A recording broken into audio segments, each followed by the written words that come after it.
पुंडलीकवरदहर श्री ज्ञानदेव श्री पंढरीनाथ भगवान की जय। श्री गोपाल कृष्ण भगवान की जय। श्री सद्गुरु माऊली ज्ञानेश्वर महाराज की जय। जगत गुरु तुकाराम महाराज की जय। सब संतन की जय। बोल बजरंग बली की जय।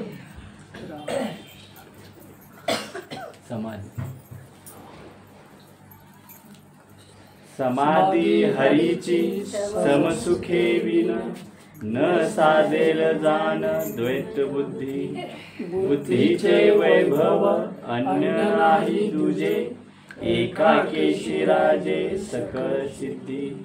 रिद्धी सिद्धी निधी अवघीच उपाधी जव त्या परमानंदी मन नाही। ज्ञानदेवी रम्य रमले समाधान हरीचे चिंतन सर्व काळ।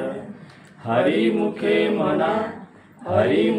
म्हणा पुण्याची गणना कोण करी। रामकृष्ण। बुद्धीचे वैभव अन्य नाही दुजे एकाकेशी राजे सकळ सिद्धी। पहिला झाले। रामकृष्ण। जीवनातलं मर्म माऊली आपल्याला समजावून सांगतायत। बुद्धीच्या सामर्थ्यानंच आपण ईश्वराची प्राप्ती करू शकतो। नीट आहे का? माऊलीनं फार अतिशय समजावून सांगायचं आहे, पण इथं समजून घेणारे लोक पाहिजेत। त्यांचा भाव एकदा गवसला की ज्ञानेश्वरी आपल्याला कळू। रामकृष्ण।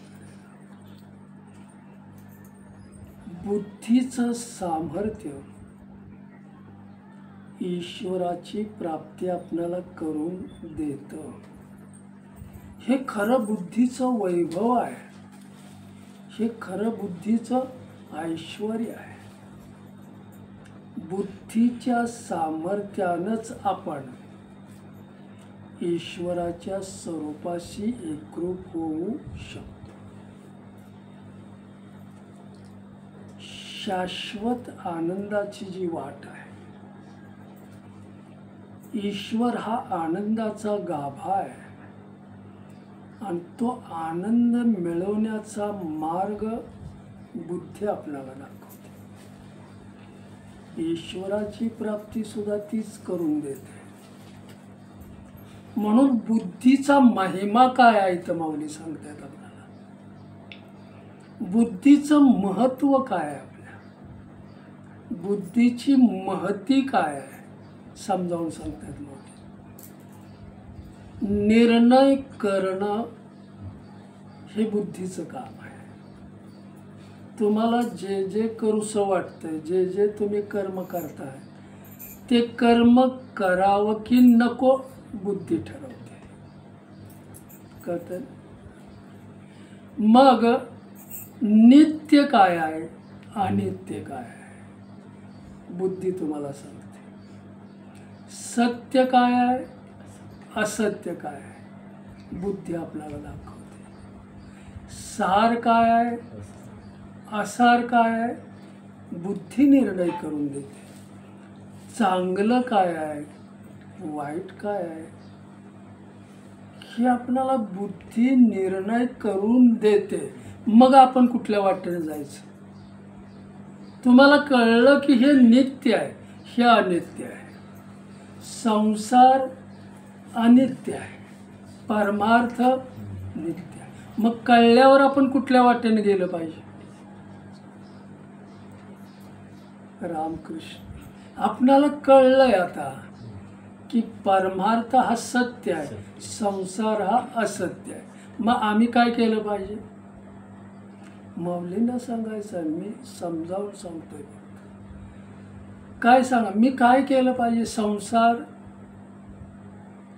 का परमार्थ केला पाहिजे? परमार्थ असं कुणी बी बोला, इथं काय चूक बरोबर नाही आपल्याला. रामकृष्ण हरे राम. मग परमार्थ मी केला पाहिजे. बुद्धीनं मला निर्णय दिलेला आहे, मग मी परमार्थ करतो का?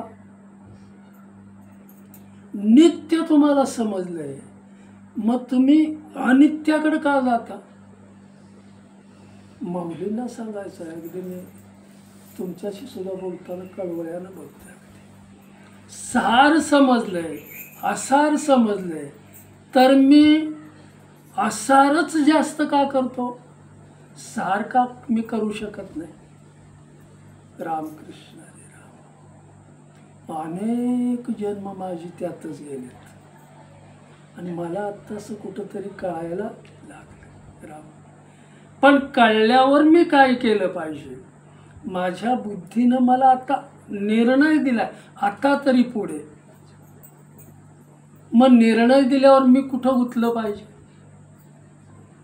परमार्थच केला पाहिजे. संसारातलं तुमच्या काही बरोबर येणार नाही.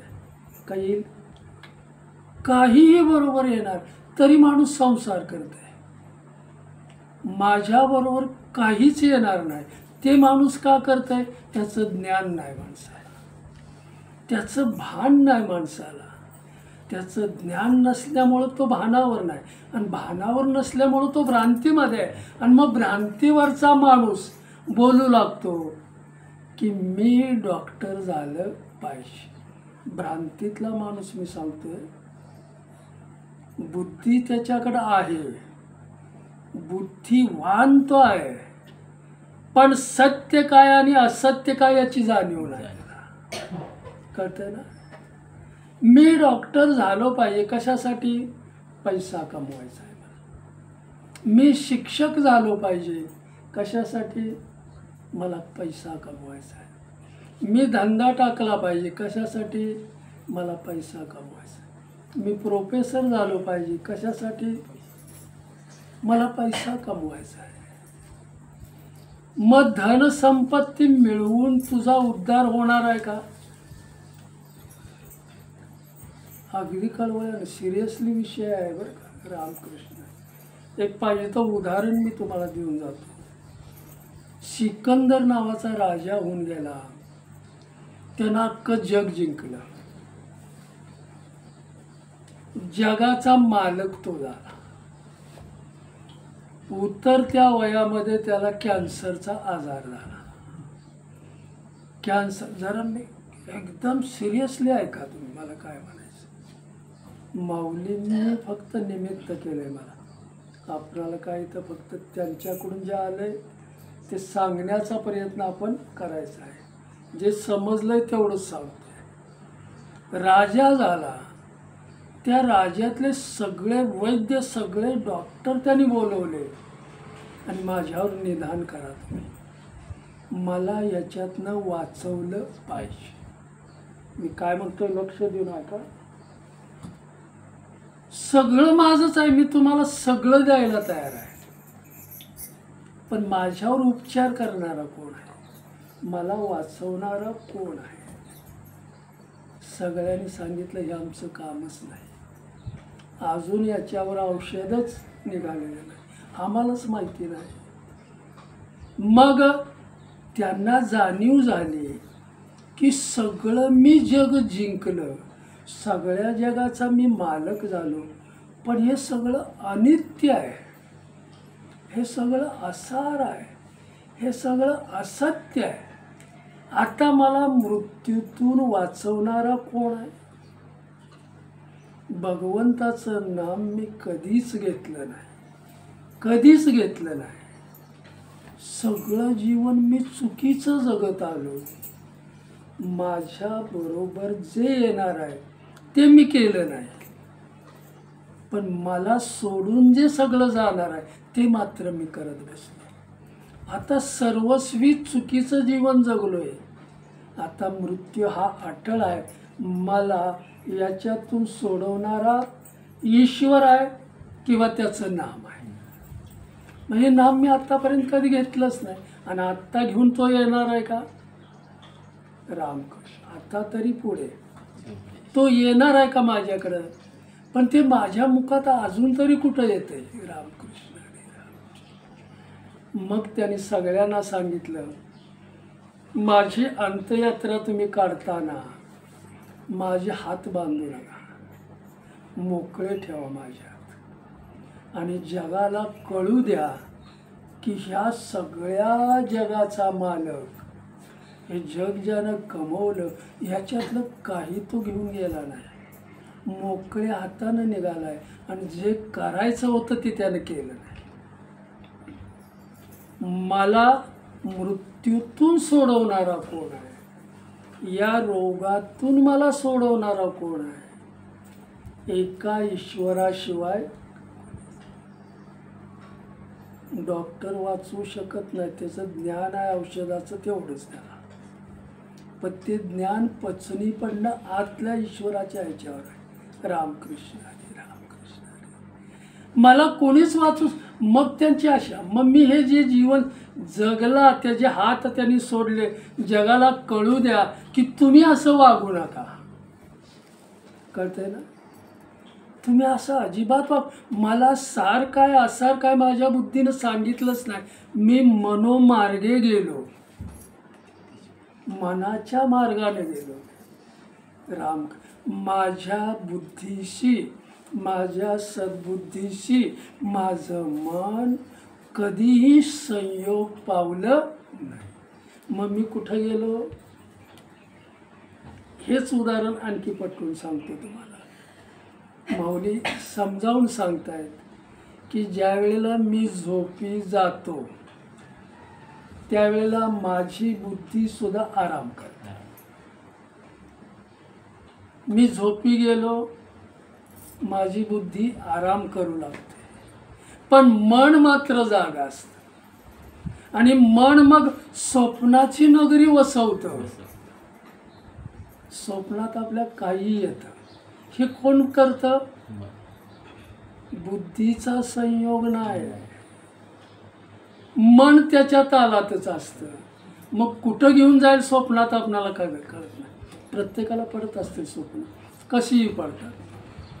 मनोमार्गे गेला तो तेथे चिंतला, माऊलींचं सांगणं आहे.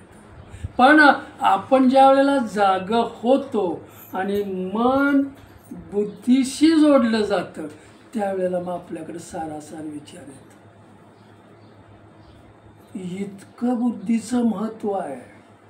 बुद्धीला डावलून जो काम करतो, मनानं करतो, तो ईश्वराकडे कधीही जात नाही. रामकृष्ण मला काय, हे सगळं मी कमवलंय म्हणून धनसंपत्तीच्या नादालाच तुम्ही लागू नका, सत्ता संपत्तीच्या नादालाच तुम्ही लागू नका. तुम्हाला वाटतंय ते समाधान देतील, पण ते समाधान देणारे काळजी वाढवणार आहे ते. रामकृष्ण कळतं. गरीब असू द्या पण तिथं ईश्वराचं नाम पाहिजे. गरीब आणि श्रीमंत म्हणजे काय, तो जास्त खाणार पण आपण थोडं तरी रामकृष्ण हरी रामकृष्ण. भरपूर असणं काही महत्व नाही त्याला, तुम्ही त्याच्यात नाम किती घेताय याला महत्व आहे. रामकृष्ण. सार काय आसार काय, बुद्धी जोपर्यंत निर्णय तुमची करत नाही तोपर्यंत तुम्ही ज्याला चिकटला त्याच्यातच नाचत असता. रामकृष्ण हे बरोबर आहे माझं. हे कोण म्हणतंय, बुद्धीचा निर्णय तिथं चुकीचा नाही, तिनं बरोबर सांगितलेलं असतं रामकृष्ण. पण बुद्धीच आमची ईश्वराच्या नामाला चिकटलेली नाही. सारासार विचार बुद्धीकडे जर नसेल तर बुद्धी मनाच्या मागणं जाते. रामकृष्ण. सत्ता संपत्ती माझ्या कामाला येणार नाही, मानपान माझ्या कामाला येणार नाही.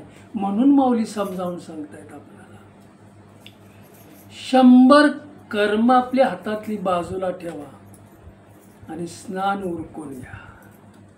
100 कर्म हातातली बाजूला ठेवा, स्नान उरकून घ्या. 1000 कर्म आपली हातातली बाजूला ठेवा आणि जेवण उरकून घ्या. लाखो कर्म बाजूला ठेवा, अतिथीचं स्वागत योग्य तेनं करा. कोट्यावधी कर्म बाजूला ठेवा आणि दिवसातली 5 मिनिटं तरी माझं नाम घ्या, ईश्वराचं नाम घ्या. 5 मिनिटं का तो बी वेळ नाही आपल्याकडे.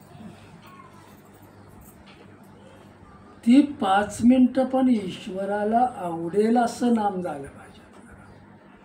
तो आणि मी एकरूप झालो पाहिजे. रामकृष्ण हरी, रामकृष्ण हरी. इथं माऊली मग जीवनाचं एक जीवन दर्शन आपल्याला घडवत आहे. सुंदर स्वयंपाक सुंदर केला आहे, 5 पक्वानाचं स्वयंपाक झालेला आहे, पण घाण ताटामध्ये जर तो वाढला तर तो खाणार आहे का कोण?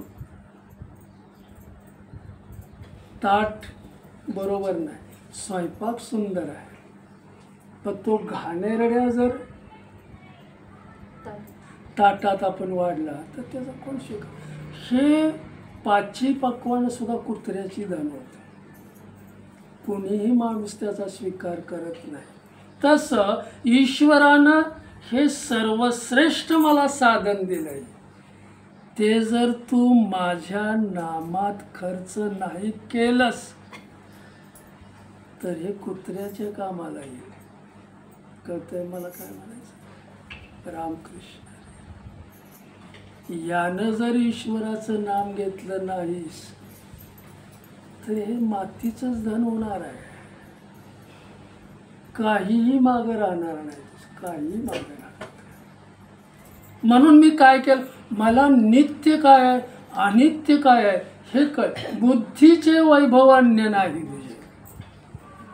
ईश्वराची भेट घडवून आणण्याचं सामर्थ्य त्याच्यात आहे. माऊली पुन्हा आपल्याला समजावून सांगताय तिथं की ईश्वराच्या कृपेनं माणसाला अतिशय श्रेष्ठ अशी शक्ती मिळाल्या, अतिशय महत्त्वपूर्ण अशी शक्ती मिळाल्या, ती म्हणजे बुद्धी आहे. आणि हे बुद्धी माणसाला दिलेलं ईश्वरानं देणं आहे, आणि हे देणं माणसाचं लेणं झालं पाहिजे. तर आवडीनं त्यानं ते घेतलं पाहिजे. रामकृष्ण हरी. आवडीनं घेणार नसेल तर, म्हणून मला काय सांगायचं, अनेक लोकांपुढं बोलण्यापेक्षा ज्यांना कळतंय किंवा या रस्त्यावर येण्याचा मार्ग ज्याला सापडतो सापडूला त्याला जर मी सांगितलं तर, रामकृष्ण.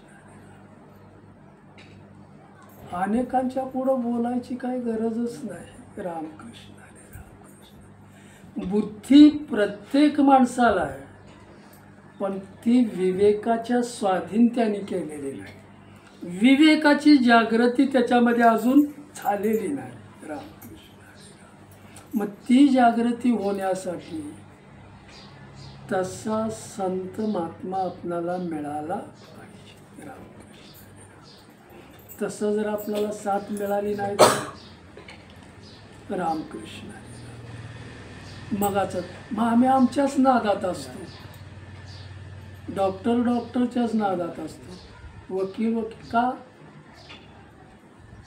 मी करतो हेच बरोबर त्याला माहिती आहे, पण तू करतोस ते चुकतंय कुठं.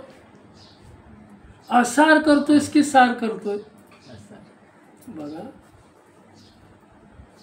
प्रत्येक कर्म करताना त्या कर्माची जाणीव मला असली पाहिजे, त्या कर्माचं मला ज्ञान असलं पाहिजे. त्या कर्माचं जर ज्ञान असेल तर ते कर्म भगवंताला सुद्धा आवडल्याशिवाय राहणार. रामकृष्ण. सबर पण त्यालाच आपण करायचं आहे, देणारा तोच आहे. उघडा माणूस आलेला आहे, उघडाच जाणार आहे. ईश्वरानं त्याच्या या संसारामध्ये फक्त त्याला निमित्त केलेलं आहे. इथं आहेस तो तू फक्त निमित्त म्हणून, तुझं इथं काहीही नाही. कळतंय ना? मी अगदी कळवळायचं का माझं इथं काय आहे, काय मी घेऊन आलोय, काय मी इथलं घेऊन जाणार आहे? मग आम्ही काय केलं पाहिजे? मी काय केलं पाहिजे? राम, मी इथलं काहीच घेऊन जाऊ शकत नाही, तर मग मी कोणतं कर्म केलं पाहिजे? कुठलं कर्म केलं पाहिजे? जे नित्य आहे, जे सत्य आहे, जे सार आहे, जे चांगलं आहे, तेच मी कर्म केलं पाहिजे. बाकीचं कर्म करून काही उपयोग नाही. कावळी कुत्री सगळी जगतातच, पशुपक्षी जगतात, साठवून ठेवतात आपल्यासारखं न माणसासारखं साठवून ठेवतात का? पण त्यांना रोज मिळतंच का नाही? रामकृष्ण हरे राम. ह्या दारात नाही त्या दारात मिळत जातं त्यांना. ईश्वराचं नाम जर तुम्ही आवडीनं घेऊ लागला तर माऊली म्हणतात तुम्हाला तो उपाशी ठेवणारच नाही. का उपाशी ठेव? नाम घेणाऱ्याला जर मी उपाशी ठेवू लागलो तर त्याची लाज आहे. रामकृष्ण राखण्यासाठी त्याला यावंच लागतं. रामकृष्ण संतांच्या मागं पुढं उभा काय? ईश्वर. कारण देवाचं काम ते करतायत. मग माझं जो काम करतोय, माझं जो नाम घेतोय, माझी त्याला दिलेली बुद्धी जर माझ्या नामाला चिकटलेली असेल तर मी तिथं गेल्याशिवाय मला गत्यंतर, मला तिथं जावंच लागणार आहे. भक्तीसुद्धा एवढी आपली काय म्हणतात परिपूर्ण आपण करता आली पाहिजे. भावानं करायचं. 5 मिनटं करा सेवा, 1 तासच केली पाहिजे असं काय नाही.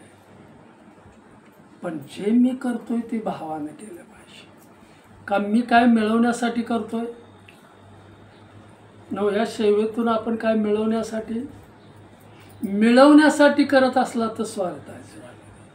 स्वार्थ आला की तुमची आसक्ती आली आणि आसक्ती तुमची तुम्हाला थांबू देत नाही. आज 50, उद्या 100, परवा 300, परवा 400 ही वाढत जाते आपली आसक्ती. मग आसक्तीत आपण थांबणार कधी? म्हणून परमार्थाचं पहिलं लक्षण आहे निस्वार्थ करतात. निस्वार्थपणे जो परमार्थ करतो त्यालाच तो परमार्थ कळलेला आहे. लक्षणच त्याचं ते आहे. रामकृष्ण हरे रामकृष्ण. इथं पुन्हा माऊली आपल्याला समजावून सांगतायत की जसं गंगेचं जे जल आहे, गंगेचं जे पाणी आहे ते समुद्राला निश्चितपणे मिळणारच. करते विषय करतो थोडा घेऊ, पण आज चांगला विषय.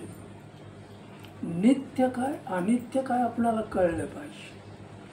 हिथं माझं काही नाही आणि मी ज्याला माझं म्हणतोय तो माझा आहे का? आहे का?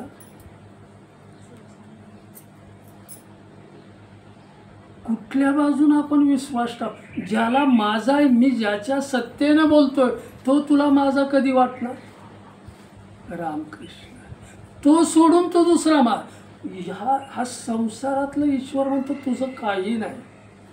पुन्हा मी सांगतोय तुम्हाला, हा पूर्ण जग आहे. ह्या जगातलं आपलं काही नाही, जीवाचं काही नाही. मग हे साधन फक्त त्याला निमित्त म्हणून दिलेलं आहे. मग तुला कार्य कुठलं मी सांगितलंय? कार्य देवे दिला देह भजना. मग करतोय का आपण? तुला दिलेलं मी काम करतोय का तुम्ही? रामकृष्ण. मग करत नसला तर अनित्य आहे तुमचं, असार आहे, असत्य आहे. मग असत्याला तुम्ही घेऊन काय होणार आहे तुमचं? मगाचा प्रश्न. काहीही होणार, तुमच्या जीवनाचा ऱ्हास होणार, जीवनाचा नाश होणार. आणि म्हणून नित्याकडे तुम्ही आलं पाहिजे. नित्य जर पकडलं, सत्य जर पकडलं तर शाश्वत तुम्हाला मिळाल्याशिवाय राहणार नाही. अमरपदाकडे तुम्ही जाणार. आणि इथं आपल्याला हे मुक्त होण्यासाठीच जीवन दिलेलं आहे. जीवानं शिवामध्ये एकरूप होण्यासाठीचे जीवन आहे. हे साधन थोडा वेळ दिलेलं आहे. कुणाला किती वेळ दिले ते ईश्वरालाच माहिती. रामकृष्ण हरी राम. संपलं की तो हे घेऊन जातो. रामकृष्ण हरी राम. रामकृष्ण. गंगेचं जल हे सागराला मिळणं निश्चित आहे, कारण जल पाठीमागचा प्रवाह भरपूर आहे. ते जल समुद्राला मिळणं हे निश्चित आहे. त्या जर गंगेच्या जलाला दुसरी जर नदी मिळाली, त्या नदीला जर दुसरा ओढा मिळाला, त्या ओढ्याचा त्याला नाला मिळाला आणि हे जर गंगेच्या जलापर्यंत पोचले तर त्यांना सुद्धा समुद्राचं मिलन निश्चित आहे. कळतं विषय. आता न ऐकणाऱ्याबद्दल मी काय बोलणारच नाही. रामकृष्ण हरी राम. विवेक पाहिजे आपल्याला. विवेकाची जागृती जर नसेल तर ज्ञानेश्वरी कळणारच नाही तुम्हाला. जागृत झालं पाहिजे आणि विवेक आला पाहिजे. ह्याला सद्बुद्धी म्हटलेलं आहे. ज्या बुद्धीमध्ये विवेक आला ती बुद्धी सद्बुद्धी झाली. राम. आणि ज्या बुद्धीत विवेक नाही, मग तुम्ही हा डॉक्टर हा आमचंच बरोबर आहे, वकील आमचंच बरोबर, पण तुला अजून विवेक आलेला.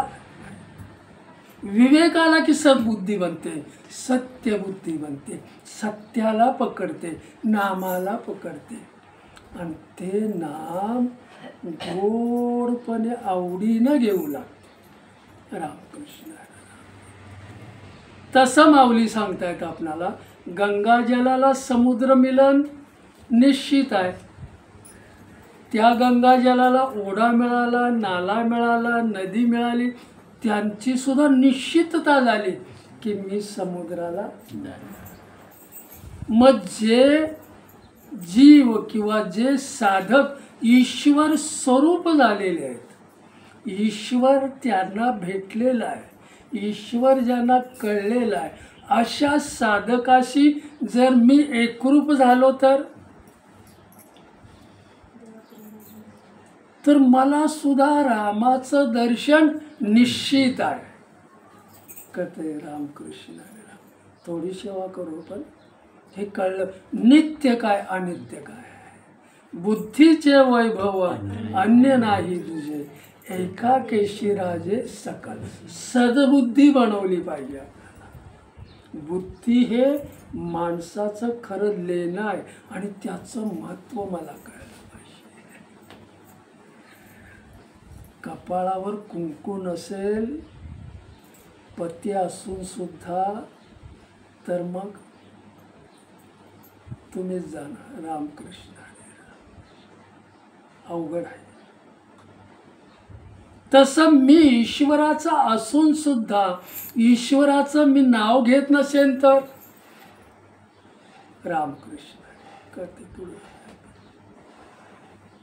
मी त्या संत महात्म्याला जर भेटलो, संत संग जर मी वाढवला, तर मला सुद्धा रामदर्शन निश्चित आहे हे मी कळवून घेतो. रामकृष्ण हरी राम. उदाहरण देऊन तुम्हाला सांगतो. नित्य अनित्य आपणाला ओळख झाली पाहिजे. सारची असारची ओळख झाली पाहिजे. रामकृष्ण. रामदर्शन कसं होतं. मिरजेला रामदास स्वामी आले. त्यांचे 5-10 शिष्य त्यांच्या बरोबर होते. रामदास महाराज मिरजेमध्ये मुक्काम केला आणि मग तिथल्या सद्विवेकी माणसानं तिथं त्यांचा शिष्य होता जयराम स्वामी म्हणून, रामदास, त्यांचं एक कीर्तन ठेवलं आणि मारुतीच्या मंदिराच्या समोर भव्य मंडप त्याने घातला. खर्च कुठं करायचा हे सुद्धा आपल्याला कळलं पाहिजे. देवासाठी खर्च कराल, देव ऋणी होत नाही. 1 रुपया द्याल, तुम्हाला 10 रुपये लगेच देणार.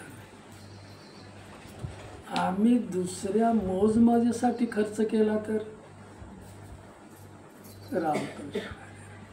ते खर्चच होत झाला. रामकृष्ण विषय रामदास जयराम स्वामी. भव्य मंडप त्यानं घातला. भरपूर पैसा होता, पण मला ईश्वराचं नाम श्रवण करायचं आहे, ईश्वराचं गुणगान नाम संकीर्तन मला ऐकायचं आहे. भव्य मंडप घातला. जयराम स्वामीचं त्याने कीर्तन तिथं रामदास महाराज सुद्धा आहेत. कीर्तन उभं झालं. सगळ्या लोकांना रामनामाची आवड लागली. नामामध्ये सगळे दंग झाले आणि मग घेतलेलं कीर्तन, घेतलेला अभंग निरूपण करायला त्यांनी सुरुवात केली. जयराम स्वामी सांगतात निरूपण करताना की कुठल्याही साधकाला जर सत्संग मिळाला, कसाही मिळू द्या, तो माणूस कसाही असू द्या, पण ज्याला सत्संग मिळाला, सत्संग क्षणभर का होईना त्याला मिळाला, की तो रामाच्या दर्शनाकडे सन्मुख झाल्याशिवाय किंवा त्याला राम दर्शन झाल्याशिवाय अभंगाचं निरूपण करताना तो सांगतायत. त्यावेळेला त्या मिरजेत असलेला ठाणेदार मुसलमान होता आणि तो बाजूनं जात असताना ते शब्द त्याच्या कानावर आले. कुठल्याही साधकाला जर सत्संग मिळाला आणि देवाचं नाव जर त्याच्या मुखात आलं तर रामदर्शन त्याला निश्चित होणार. शब्द आहेत त्याचे. तो ठाणेदार निघून गेला, ऐकलं त्यानं आणि दुसऱ्या दिवशी त्या मुसलमान ठाणेदारानं याला रात्री कीर्तन करणाऱ्याच्या घराकडं पालखी पाठवली. त्यांचे काय म्हणतात त्याला सेवक पाठवले आणि म्हटले त्याला पालखीत बसून घेऊन या. जयराम स्वामींच्याकडे ती पालखी आली, लोक आली आणि म्हटले तुम्हाला ठाणेदारांनी बोलवलंय. ठाणेदाराची त्यांना ओळख होती, तो कसा आहे म्हणून. मंदिरं पाडणारा, मूर्ती उद्ध्वस्त करणारा, माझं काय करेल तो, कशासाठी मला, त्याचं त्यांना काळजी वाटू लागली. पण जाणं गरजेचं आहे. पालखी पाठवलेली आहे, त्यांच्याबरोबर 5-6 लोक घेतले आणि त्यांच्या महालात गेले. विषय तुम्हाला मी सांगतो. महालात गेले, त्यांना बसवलं, त्यांचं स्वागत सुद्धा त्या ठाणेदाराने केलं चांगलं. आणि म्हटलं काल तुम्ही कीर्तन केलं, मग त्या कीर्तनातले काही शब्द मी ऐकले की सत्संग तुम्हाला मिळाला की रामाचं दर्शन होणार. मग तुम्ही एक काम करा, तुम्ही संत आहात, मी तुमचा सेवक आहे, तुमचा सत्संग आता मला मिळाला, आता तुम्ही रामाचं दर्शन मला घडवा. रामकृष्ण. तुम्ही रामाचं दर्शन जर घडवलं नाही तर आत्ताच मी गाय कापलेल्या आणि त्या पातेल्यात ठेवलेल्या आहे बघा, उघडून दाखवलं. रामाचं दर्शन जर तुम्ही करून दिलं नाही तर हे तुम्हाला खावं. रामकृष्ण. त्यावेळेला जयराम स्वामी हे सगळं चित्र बघून लटपटायला लागले, कापायला लागले, भीतीनं अंग भरून आलं आणि मग ते कसे बोलायला लागले ठाणेदाराला की ही माझी योग्यता नाही, हे माझं सामर्थ्य नाही तुम्ही म्हणताय ते. मग तुम्ही काल का असं बोलला, सामर्थ्य नसताना तुम्ही का बोलला. नीट ऐका, मला काय बोलायचं कळतंय ना विषय. तुमच्या शब्दाला धरून मी तुम्हाला इथं बोलवलंय. ते जर तुम्हाला करायचं नसेल तर मी जे शासन देईल ते तुम्हाला भोगावं. तर रामकृष्ण. माझी योग्यताच नाही, पण माझे जे गुरु रामदास महाराज आहे त्यांची मात्र योग्यता आहे. की मी ज्यांच्या बरोबर आहे, ज्यांची मी संग धरलेली आहे आणि मला अजून रामदर्शन झालेलं नाही, पण ते तुम्हाला रामदर्शन घडवल्याशिवाय त्यांना बोलवा. माझ्या सद्गुरूंना बोलवा. माझी अजून तेवढी योग्यता, पण मी त्या वाटेवर आहे. त्यांचा संग मी पकडला आहे. कळते ना? रामकृष्ण. मग त्यांनी गोपाळ म्हणून त्यांचा शिष्य होता राम. ते नदीवर आंघोळीला गेलेले होते. रामदास महाराजांच्या बरोबर आणखी काय सेवक होते. रामदास महाराजांना भेटले गोपाळ, त्यांचा नमस्कार केला, पवित्र चरणाला स्पर्श केला आणि मग घडलेला प्रसंग त्यांना सांगितला. असं घडलं आहे. गोपाळाला सुद्धा त्यांनी जवळ घेतलं नाही. मग त्यावेळेला रामदास महाराज त्या शिष्याला त्याच्या सांगतात, निरोप घेऊन आलेल्या, ते असे जयराम स्वामी जर बोलले असतील तर ते कोणत्या भावानं बोलले याला फार महत्व आहे. कुठल्या भावानं त्यांनी सांगितलं लोकांना. कळतंय ना? रामकृष्ण. मी मोठा आहे असं जर त्यांना सांगायचं असेल तर मी येणार नाही. कोणत्या भावानं त्यांनी सांगितले, तो भाव जर त्यांचा योग्य असेल तर मी येईन. पण गोपाळाला सांगितलं नाही, मी तुमच्याकडे येणार नाही, तू जा आणि तुम्हाला काय असेल त्यानं करायचं ते करू द्या. पण ठाणेदाराच्या समोर असलेले जयराम स्वामी कापत होते आणि सतत रामदास महाराजांचं नामस्मरण करत होते. रामकृष्ण. गोपाळ यायच्या अगोदर ह्यांची जी चर्चा चाललेली होती ठाणेदाराची जयराम स्वामीची, त्याच्या अगोदर रामदास स्वामी जयराम स्वामीच्या पाठीमागं उभे राहिले आणि जय जय रघुवीर समर्थ ग्वाही दिली त्यांनी. ठाणेदार सुद्धा उठून उभा राहिला. रामकृष्ण. ह्याला सामर्थ्य म्हटलेलं आहे. योग्यता आपली नाही, पण तो भाव व्यक्त करताना मी इथं निमित्त आहे आणि ते निमित्त मला कळलेलं आहे, ह्या भावानं आपण जायचं. रामकृष्ण. रामकृष्ण. भाव धरोनी या वाचे ज्ञानेश्वरी, कृपा करी श्रीहरी. भावानंच मी नाही वाचली तर शुद्ध भाव पाहिजे. ज्याचा भाव शुद्ध झाला देवदुरी नाही त्याला. कुठं जायची सुद्धा वेळ, पण मला का जावं लागतं, अजून तितकी योग्यता माझी नाही. मला माऊलींना भेटायचं आहे, मला विठ्ठला का मला जावंसं वाटतं, कारण त्या भावानं माझी बुद्धी भरलेली आहे. नित्यानित्य विचार करून आपणाला तिकडं जायचं आहे. रामकृष्ण. रामकृष्ण. वर्षातनं एकदा काही कळणार नाही. रामकृष्ण. कुठपर्यंत आलं? जयराम स्वामी. जय जय रघुवीर समर्थ.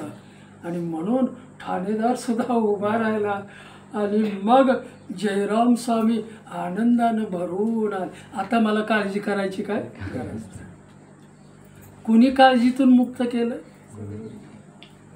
सामर्थ्य आहे चळवळीचे, जो जो करील तयाचे, परंतु तेथे भगवंताचे अधिष्ठान पाहिजे. भगवंताचं अधिष्ठान ज्या घराला नाही काहीही होणार नाही, तिथं राहत झाल्याशिवाय राहणार नाही. अधिष्ठान पाहिजे. रामकृष्ण. कोपडा असू द्या पण त्याला अधिष्ठान पाहिजे. मी मोठेपणा दाखवण्याच्या भानगडीत आपण पडायचंच नाही, मानपानात आपण गुतायचंच नाही. माळच मी गळ्यात घातली नाही तर मान माझा करून घ्यायची काय गरज नाही. म्हणून अपमानाकडे आपणाला जावंच लागत नाही. झालेला विषय. जयराम स्वामी आनंदानं भरून आले, आता मी काळजीमुक्त झालो. आणि मग रामदास महाराजांनी विचारलं कुणाला रामाचं दर्शन हवं आहे? तर ठाणेदार म्हटले चला या माझ्या पाठीमागून. जयराम स्वामी उभे राहिले, ठाणेदाराला हाक मारली या पाठीमागून माझ्या. त्या गडाच्या तटावर आले. तटावर आल्यावर रामदास महाराजांनी सूक्ष्म रूप घेतलं आणि त्या गडाच्या छिद्रातून बाहेर आले. जयराम स्वामीवर जी कृपेचा आशीर्वाद त्यांना सूक्ष्म रूप दिलं आणि त्यांनाही आपल्या जवळ घेतलं आणि मग ठाणेदाराला सांगितलं राम माझ्या जवळ उभा आता तू या छिद्रातून ये. त्यावेळेला ठाणेदार बोलतोय मला येता येणार. मग म्हटलं तुला रामाचं दर्शन होणार. रामकृष्ण सामर्थ्य आहे आणि सामर्थ्यवान माणसं ते करून दाखवतात. तुला येता येत नसेल तर इतका सोपा परमार्थ नाही म्हटले. इतकं सोपं रामाचं दर्शन नाही. त्याला झिजावं लागतं, नित्याकडं जावं लागतं, सत्याचं आचरण करावं लागतं. हे फार अवघड आहे आणि हे अवघड तू कधी केलेलंच नाहीस. छळ करणं तुला एवढंच माहिती आहे, मूर्ती फोडणं एवढंच माहिती आहे, देवळ पाडणं एवढंच माहिती आहे. म्हटलं मी चालत येतो दुसऱ्या बाजूनं आणि तो चालत आला आणि रामदास महाराजांच्या पवित्र चरणावर गडबडला. आता मला खरा रस्ता दाखवा. मला रामाचं दर्शन झालं पाहिजे. मी धर्म बदलायला सुद्धा आता तयार. केलेली चूक त्याला कळली, नित्य काय आहे समजलं, सार काय आहे कळलं, सत्य काय आहे कळलं. रामदास स्वामीच्या चरणावर गडबडला, लोळू लागला, पवित्र चरणाला मिठी मारली. मी धर्मांतर करायला आता तयार आहे. रामदास महाराज म्हणले धर्म बदलण्याची तुला काही गरजच नाही. काय गरज आहे धर्म बदलण्याची? रामाचं तुला फक्त नाव घ्यायचं आहे. नित्य काय तुला कळेल, रामाचं नाव तुला घेता आलं पाहिजे. रामाच्या नामाला तू चिकटलास पाहिजे. राम नामाला एकदा चिकटलास की धर्मांतर करायची काय गरज आहे? केलं पाहिजे असं हे अनाड्याचं काम आहे. ज्याला परमार्थ कळलेलं नाही त्याचं काम आहे. ते कळते ना मला. काय कशासाठी धर्मांतर? काही गरज नाही. तुला कळलं ना की हे नित्य आहे. आता केलेलं सगळं असं आहे. राम फेकून देता आलं पाहिजे. म्हणून माऊलीने नव्या द्या झडझडोनी वाहिला निघा भक्तीचे वाटे लाग. झडझडून कधी आपण निघू? झडझडून कधी? तुम्हाला नित्य कळलं तर. नित्य आणि अनित्याची जाणीव जर झालेली नसेल तर झडझडून निघता येणार नाही. हो माझं पेकाट दुखतंय, नाही हो मी रात्रभर जागरण झालंय, नाही माझं असं आहे. तुला याच्यातून सोडवणारा कोण आहे? कोण सोडवणार आहे? घरची सोडवणार आहे? मग कोणावर विश्वास टाकून जगतोय आपण? हे फार मी कळवळ्यानं सांगतोय, मला कळलंय म्हणून मी तुम्हाला सांगतो. कोणावर विश्वास टाकून? दुकानात कोण नसेल तर मी सांगतो कोणालाही बसवा मी जाणार आहे. झडझडूनही व्हायला निघा. आपल्याला कुणीकडे जायचं आहे? मला देवाचं नाव घ्यायला. मग देवाचं नाव घ्यायला झडझडून निघता आलं पाहिजे. आणि ते जर आपण तिथंच कुतत बसलो तर रामकृष्ण अनित्य किती करणार तुम्हाला? आणि म्हणून ज्या बुद्धीला जर विवेकच मिळालेला नाही तर ती सद्बुद्धी कशी होणार? म्हणून ईश्वराकडे सतत नेणारी, ईश्वराच्या भावानं भरलेली आहे, ईश्वर भेटीसाठी जी उत्सुक झालेली आहे तिला सद्बुद्धी म्हटलेलं आहे. मग ही सद्बुद्धी आपणाला कुठं घेऊन जाते?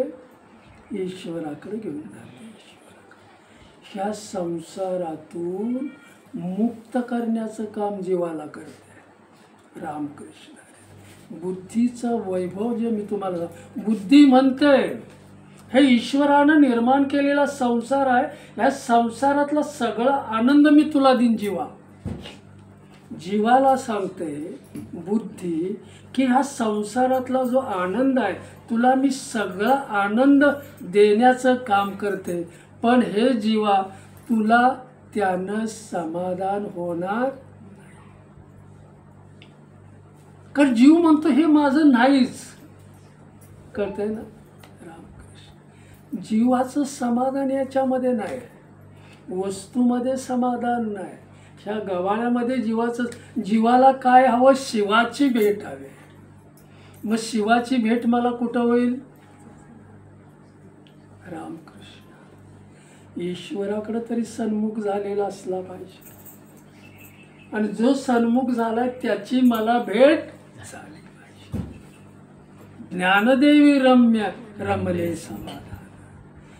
काम करताना काय म्हणतात, कुठलाही संसार करताना त्याला जर ईश्वराच्या नामाचं अधिष्ठान आपण ठेवलं तर ते कर्म आपल्याला बाधत नाही, ते कर्म आपल्याला उपाधी होत नाही.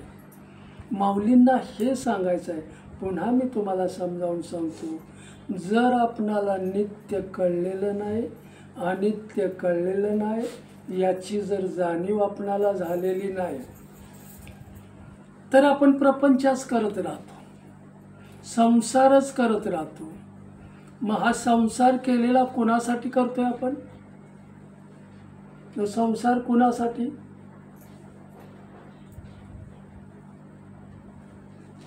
कुणासाठी? माझ्यासाठी? कुणासाठी मी करतोय हे? आता हे आपल्यालाच कळत नसेल तर अवघड आहे. कुणासाठी आपण सकाळी उठल्यापासून रात्री तट्टी पडेपर्यंत कुणासाठी करतोय? मग कुणासाठी करतोय? ह्याच्यात विरंगुळा आपल्याला, नामाचा विरंगुळा. मग शरीराला शीन कशासाठी तुम्ही आणताय? फार महत्वाचं आहे बा, कळत असलं तर. रामकृष्ण. वेळीच जाग झालं पाहिजे. माऊली पुन्हा समजावून सांगताय, ज्याला अनित्य कळलेलं नाही, नित्य झाला कळलेलं, तो संसार करण्यामध्येच मग्न असतो, आणि तो खरा अज्ञानी. मग डॉक्टर असो, वकील असो, शिक्षक असो, कोणी ज्याच्या बुद्धीत विवेकच उतरलेला नाही तो अज्ञानीच आहे. मग अज्ञानी माणूस कसा जगतो? भ्रमामध्ये जगतो. मग अशी म्हटलं, डॉक्टर भ्रमामध्ये, शिक्षक भ्रमामध्ये, कारण नित्य अनित्य नाही, त्याचा संबंधच नाही. मग हे भ्रमामधलं जीवन आम्हाला कुठं घेऊन जाईल? आपल्या नाशाकडे घेऊन जाणार आहे, आपला ऱ्हासच घडवून आणणार आहे. मग याच्यातून मला मुक्त करणारं कोण आहे? त्याचं मला ज्ञान झालं पाहिजे, त्याची मला जाणीव झाली पाहिजे. आणि त्याची जाणीव कधी मला होईल? माऊलींच्या ज्ञानेश्वरीच्या ज्ञानाकडे तुम्ही आला,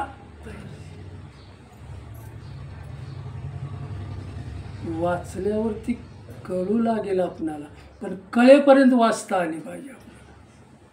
कळत नाही म्हणून वाचायची नाही, याला काय अर्थ नाही. रामकृष्ण हरी रामकृष्ण.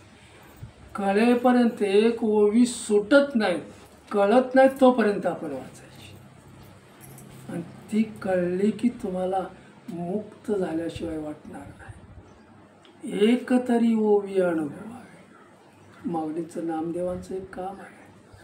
सगळी ज्ञानेश्वरी नाही कळणार, पण एक ओवी तुम्हाला कळली आणि तीच जर तुम्ही आचरणात आणली तर पुढं तुम्ही या संसारातून मुक्त झाल्याशिवाय एक तरी ओवी अनुभवावे. रामकृष्ण.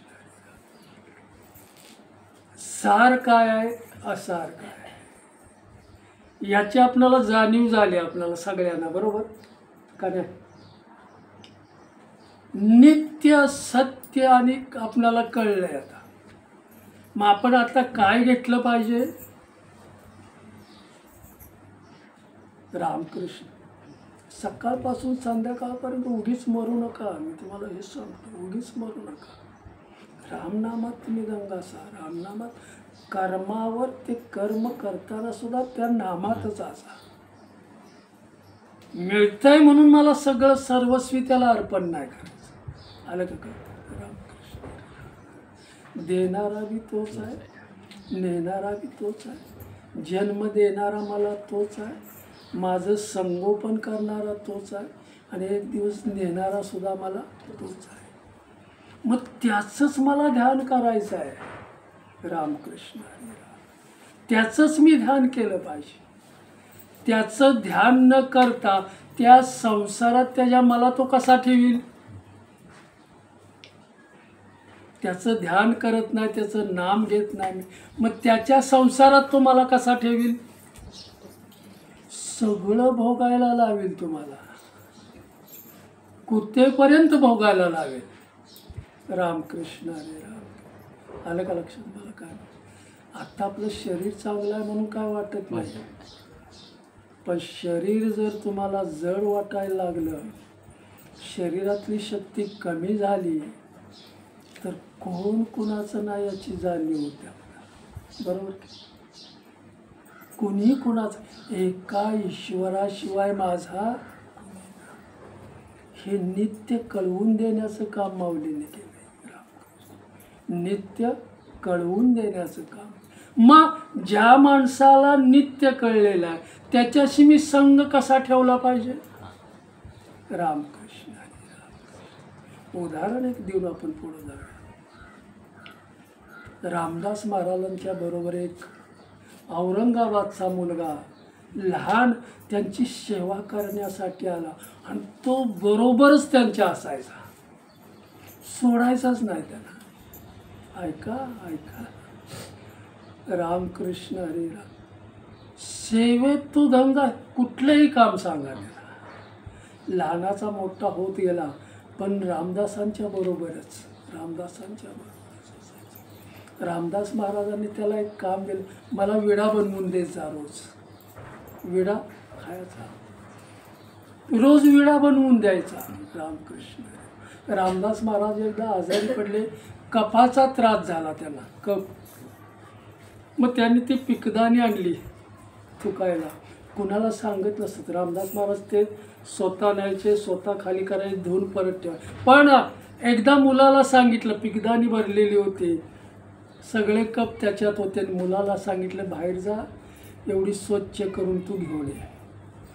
पण कुणी बघणार नाही अशा ठिकाणी कप टाकून ये. रामकृष्ण. जिथं माणूस नसेल तिथं टाकून मग तू स्वच्छ करून दे. तो मुलगा गेला बाहेर पिकदाणी घेऊन, त्याला सगळीकडे माणसं दिसत, कुठं मी खाली करणार, टाकणार कुठं, टाकायला जागाच नाही. राम. मग ते सगळे कप त्यानं पोटात घातले. रामकृष्ण. ह्याला म्हणायचं एकनिष्ठ माणूस. फार ऐका, तुम्हाला मला याला काय सांग, पोटात घातलंय त्याला. अंतर्ज्ञानानं रामदास महाराजांनी पाहिलं की हा असं केलंय त्याने. पोटात घालून ते सगळं भांडं व्यवस्थित स्वच्छ धुतलं आणि रामदास महाराजांच्या जवळ ठेवलं. म्हटलं कुठं टाकून आलास? तर म्हटलं केलं स्वच्छ, मी ठेवलं. म्हटले मला कळलंय. रामकृष्ण. पण बाकीचे जे लोक होते, बाकीच्या लोकांना आवडलं नाही. हा भोळा पोरगा यांनी एवढ्या जवळ कसा काय घेतलाय? रामकृष्ण. जाणीव नेणीव हे मी तुम्हाला सांगून देतो. जाणीवच ज्याची तुम्हाला नाही तर तुम्ही ते कर्म करणार कसं? रामकृष्ण. एखादा माणूस तुम्हाला कळलेलाच नाही तर त्याची साथ तुम्ही कशी घेणार? रामकृष्ण. फोडून सांगतो. रामदास महाराजांनी त्यांना ते विड्याचं काम दिलं. मग त्याच्या आजूबाजूच्या लोकांनी एवढा भोळा पोराला रामदास महाराजांनी आपला कसं म्हटलंय, आणि मग ते म्हटले त्या पोराचे काय म्हणतात त्याला, सुन्याचं गाडगं मडकच कुठंतरी दडवून ठेवू असं करायला लागले. ते खलबूत असतो तोच कुठंतरी दडवून ठेवू. एक दिवस रामदास महाराजांचं काय म्हणतात, सुपारी त्यांना फुटत नव्हती, दात दुखायला लागले. मग त्यांनी खलबूत आणला, त्या खलबूत्यात चेचून द्यायला लागले. आणि एक दिवस त्या बाजूच्या सहकार्याने याला जवळ करतायत म्हणून जा तो खलबुताच त्याने दडवून दिला. रामदास महाराजांनी घेतलेली परीक्षा आहे. रामदास महाराजांनी त्याला बोळारामला हाक मार, बोळाराम विडा घेऊन ये आणि तो बारीक करून आणायचा आहे. तो खलबुता त्याला सापडेला त्यांनी दडवून ठेवलेला होता. पण काय म्हणतात रामदास महाराज मारुतीचाच तो खरा अंश आहे, त्याला सगळं ज्ञात होतं. तरी सुद्धा याच्या पाठीमाग लागले, अरे लवकर आण मला खायचा आहे विडा. मग ती सुपारी त्यानं तोंड स्वच्छ केलं, तोंड धुतलं, तो विडा तोंडात घेतला, सुपारी तोंडात घेतली, सगळं व्यवस्थित चावला आणि मग ते एका द्रोणात टाकली. रामदास महाराजांना माझं बोलणं कळत असलं बघा, मी सांगतो तुम्हाला, म्हणजे त्यांनी जे केलं ते आपण काय केलं पाहिजे. आणून दिली त्याने, खाल्ली आनंदानं. कळलेलं होतं पण बोललेले नाहीत. रामकृष्ण बोळारामला त्याने म्हटले बस विडा, म्हटले आजचा छान बनवलायस आणि इथून पुढं असाच विडा मला आणायचा. रामकृष्ण दडवलेल्या लोकांना काय वाटलं, तर खलबुता दडवलेला ह्याला मिळालाच नाही. राम इथून पुढं तू असाच विडा बनवून आणत जा. शबरी मातेची उष्टी बोरं रामाने खाल्ली, तुझा उष्टा विडा मी का नाही खाणार. श्रद्धा तुझी आहे, निष्ठा तुझी आहे. एक दिवस शिवाजी महाराज स्वतः रामदास महाराजांच्या भेटीला आले. सुंदर नित्य काय अनित्य नाही, वैभव बुद्धीचे वैभव तुमच्या काय, बुद्धीत तुमच्या ईश्वराविषयी निष्ठा किती आहे. त्यांनी बुद्धी दिलेली आहे, त्या बुद्धीत विवेक उतरलाय का, नुसतं मिळवणं नाही का. रामकृष्ण पुढं जाऊयाचं विश्लेषण नंतर कुठपर्यंत. शिवाजी महाराज आले. शिवाजी महाराज आल्यावर बाकीच्या लोकांनी त्यांना जवळ केलं आणि म्हटले हा भोळारामला यांनी लय जवळ घेतलेला आहे, तो विडा असा असा बनवतो तोंडात आणि त्यांना उष्ट खाणं बरं आहे का. कोणाला सांगताय, शिवाजीला, भोळ्या रामाबद्दल. रामकृष्ण शिवाजींना सुद्धा ते आवडलं नाही. म्हटलं तुमचं ऐकलं तर तुम्ही बोला त्यांना, असा असा तो विडा बनवून देतो. शिवाजी महाराज त्यांच्याजवळ आले, ते काय म्हणतात दर्शन वगैरे झालं आणि बसले, बोलले. शिवाजी महाराजांनी सहज विषय काढला, तुम्ही जो विडा खाताय तो माणूस बदलून टाका. रामकृष्ण विषय काढला त्यांना, जास्त बोलायची सुद्धा गरजच नाही. रामदास महाराजांनी भोळारामला हाक मारली, ये इकडं म्हटलंय. रामकृष्ण आणि म्हटलंय तू माझा विडा कसा बनवतोस, तो विडा त्या खलबुत्यासह घेऊन ये माझ्याकडे. शिवाजींना पाठवला, जा म्हटलं त्याच्याबरोबर आणि त्या खलबुत्यासह विडा घेऊन या तुम्ही, तो देतोय तुमच्याकडे. रामकृष्ण खलबुता कुठला, खलबुता तोंड हा त्याचाच खलबुता होता.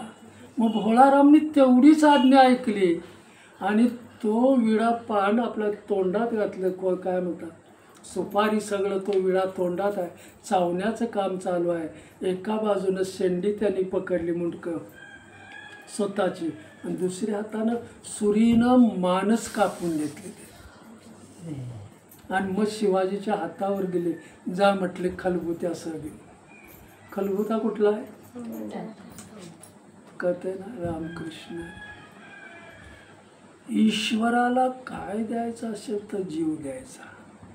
तुमच्या नारळाने प्रसन्न होणार नाही. नारळ फोडला म्हणून शेजाऱ्याला लागणार, हे आपले काय म्हणतात बुद्धीचं ते वैभवच नाही त्यांच्या. रामकृष्ण शिवाजी महाराज घाबरले, त्यांचे हातपाय लटपटू लागले. सगळं ती काय म्हणतात तिथले जमीन रक्तानं माखली आणि हे मी कसं काय घेऊन जाणार. रामकृष्ण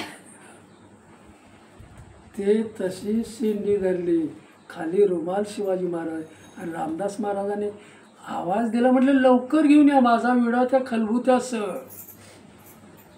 तो तसाच मुंडकं घेऊन गेले आणि रामदास महाराजांच्या समोर त्यांनी धरलं. तर तो विडा तयार करण्याचं काम ते तोंड करत होतं. मुंडकं तर कापलेलं आहे, खलबूत त्याचं काम करतंय, आणि खलबूत तोंडासमोर त्यांनी हात धरला तर तो विडा त्यांच्या हातात दिला त्यांनी. रामकृष्ण.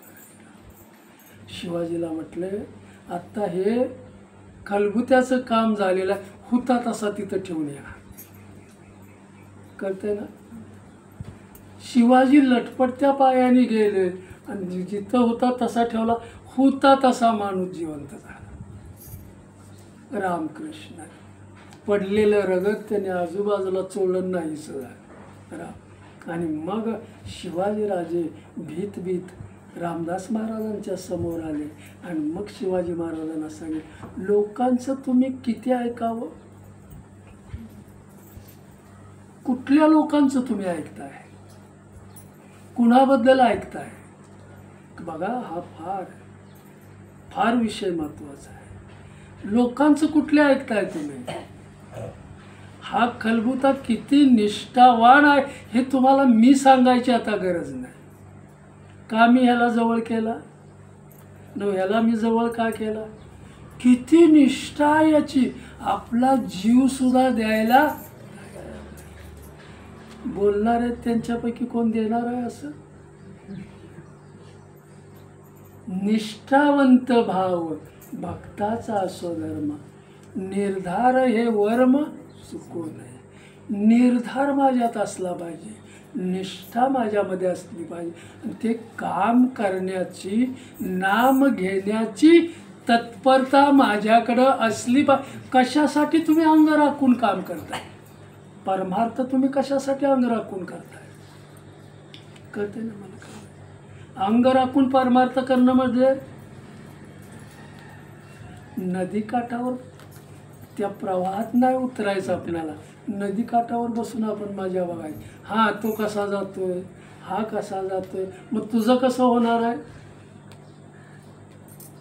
रामकृष्ण हरी रामकृष्ण. कळते ना मला काय म्हणायचं? शिवाजी महाराजांना पुन्हा सांगितलं, कुणाचंही ऐकू नका. निष्ठावंत आहेत ती मी जवळ करतो, त्यांचे गुण बघतो, त्यांची निष्ठा बघतो, त्यांचा भाव आजमावून घेतो, आणि मग त्यांच्या गुणावर माझं कार्य अवलंबून आहे. ते कार्य करण्याचं मी काम करतो. येडी गबाळी तुम्ही जर जवळ बोलवली तर ती गबाळच करून टाकणार तुमचं सुद्धा, ते करणं सुद्धा. रामकृष्ण. भोळा असू द्या पण जीवाला जीव देणार, म्हणून तो माझा आहे. ईश्वर कुणाला माझा म्हणतो? अंग राखून परमार्थ करणारा. रामकृष्ण हरी रामकृष्ण हरी रामकृष्ण. आणि म्हणून माऊली जीवनातलं एक मर्म समजावून सांगताय, जो ईश्वराच्या नामाला चिकटलेला आहे, जो नामधारक झालेला आहे, जो संत पदाला पोचलेला, हे सर्वात परमार्थाचं मोठं फळ आहे. संत पद मिळवणं हे परमार्थातलं अतिशय श्रेष्ठ फळ आहे. आणि जे फळ त्याला प्राप्त झालेलं आहे त्याचा संग करायला आपणाला हरकत नाही. कथेनं रामकृष्ण. सुंदर विषय निघत गेला. माणसं आजमावून बघा, विश्वास नुसता टाकू नका. रामकृष्ण हरे रामकृष्ण. त्यांना जाणून घ्या, त्यांचे गुण बघा, आणि मग आपणाला तिकडे जायचं. संगत कशी करावी? जो देतोय अजिबात नाही, आसक्तीच नसली पाहिजे. मग शिवाजीला त्यांनी समजावून सांगितलं, तू मावळे जे बरोबर घेणार आहेस ते कसे घेणार? मी कशी ओळख करून घेतली? तुला स्वराज्य निर्माण करायचं आहे आणि तिथं तुला मला मार्गदर्शन करायचं, म्हणून तुला मी हा पहिला धडा दिला आहे. मावळे जमवताना कसे जमवणार तू? आलं का लक्षात? रामकृष्ण जीवाला जीव देणारे असले नसतील तर. म्हणून परमार्थ आपण करताना सुद्धा समोरच्या माणसाला चिकटताना तो किती परमार्थ करणार आहे, किती करतोय, तरच आपण त्याला चिटका. नाही तर चिटकूच नका. लांब आहे तो बरा आहे ना. चांगला बी म्हणायची गरज नाही आणि वाईट म्हणायची बी गरज नाही. रामकृष्ण बुद्धीचे वैभव अन्य नाही दुजे, एका केशी राजे सकल शे. सारासार विचार जोपर्यंत बुद्धीत येत नाही तोपर्यंत बुद्धी सद्बुद्धी होऊ शकत नाही. म्हणून माऊली जीवनाचं मर्म समजावून सांगताय. नामाला चिकटलेली बुद्धी सद्बुद्धी होते आणि सद्बुद्धी होऊन जो ईश्वराचं नाम घेतो त्यालाच ईश्वराचं नाम गोड लागतं. रामकृष्ण सद्बुद्धी न होता घेतलेलं नाम आपण मग चला आपलं काय म्हणतात त्याला घरी काम ना आपलं इकडं बसूया. रामकृष्ण झाडं झडवून व्हायला निघा. मला काय सांगायचं, माऊलींनी जे केलेलं आहे ते निरपेक्ष बुद्धीनं केलेलं आहे, खऱ्या भावानं केलेलं आहे आणि तो भाव आपण थोडा तरी घेऊन केला पाहिजे. सगळा त्यांच्यात का घेता येणार नाही, तिथपर्यंत आपल्याला पोचायचं आहे. पण कासवाच्या गतीनं सुद्धा आपण तिथपर्यंत जाऊ. ही आपली निष्ठा पाहिजे. बरोबर.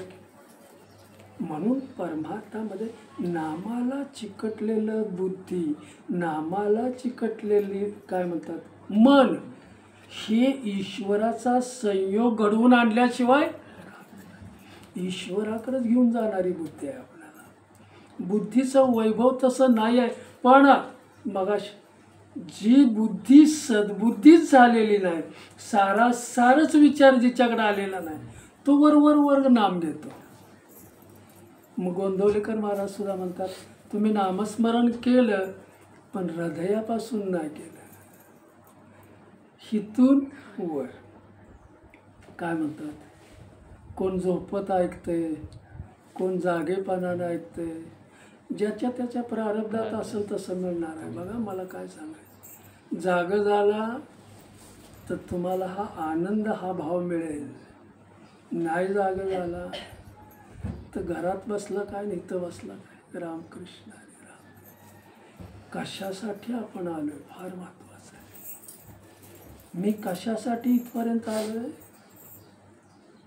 माऊलींचं दर्शन मला झालं पाहिजे, ते नाम माझ्या मुखात आलं पाहिजे, माझं मन त्याला चिकटलं पाहिजे आणि चिटकून राहण्यासाठी सतत त्या नामाला धरलं पाहिजे.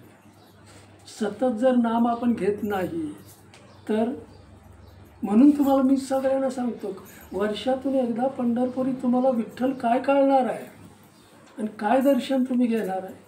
वर्षातून एकदा, ते किती 1 मिनिट की ढकललं तुम्हाला, किती दर्शन झालं तुम्हाला. आम्ही आलो पंढरपूरला जाऊन, काय गेलं न काय केलं. मला इथं काय हे करायचं नाही, पण आपण गावाला सांगत बसतो की मी पंढरपूरला जाऊन आलो. पण दर्शन मला किती वेळ मिळालं, किती वेळ मिळालं. त्या दर्शनानं मला खरा आनंद मिळाला का, झाला आनंद आपणाला. पुन्हा मी तुम्हाला एक प्रसंग समजावून सांगतो. रामदास महाराज त्यांच्या आईला सुद्धा त्याने आपलं खरं स्वरूप दाखवलं. आई रामदास महाराजांना नेहमी म्हणायची लहान असताना, बाळा तू लय अवखळ आहेस, तुझा मोठा भाऊ किती शांत आहे. जर शिवारातलं पाणी खळखळ निघून जात असेल तर शेतकरी त्याला बांध घालतो आणि शांत करतो. एखादं जनावर जर वडाळ असेल तर त्याच्या गळ्यात लोढणा बांधतात, येतं वटणीवर. तसं आई म्हणते तुला बाळा आता लोढणा घालण्याची गरज आहे. कळतंय? तुझा विवाह का विवाहाची गोष्ट काढली की रामदास रागानं तळ काय म्हणतात उठायचे आणि म्हटलं हे माझ्याच्या काय म्हणतात माझ्या ह्याचं नाही आहे. आईला सुद्धा मोठ्या भावाने समजावून सांगितलं विवाहाच्या बंधनात हा तू पाडायला जाशील तर हा आपल्यापासून लांब जाईल. रामकृष्ण हे तू काय करू नकोस. पण एक दिवस त्यांनी म्हटले मी त्याच्याकडून वधवून घेते शपथ घेते.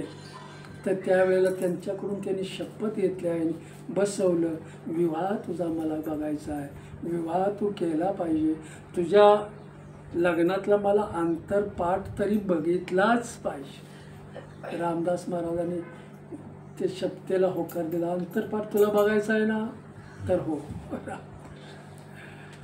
आईनं शपथ घातली आणि अंतरपाठापर्यंत ते तिथं आले आणि सावधान म्हटल्याबरोबर त्यांनी स्वामीला विचारलं सावधान शब्दाचा अर्थ तुला माहिती आहे का?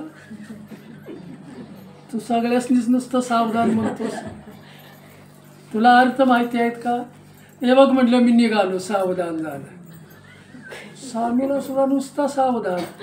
रामकृष्ण सावधान म्हटलं. आईला विचारलं तो अंतरपाठ बघितलास का? संपलं तुझं. शपथ घातलेली संपली. मी निघून गेलो. घर जे त्यांनी सोडलं ते एका मोठ्या झाडावर बसले. 3 दिवस राहिले.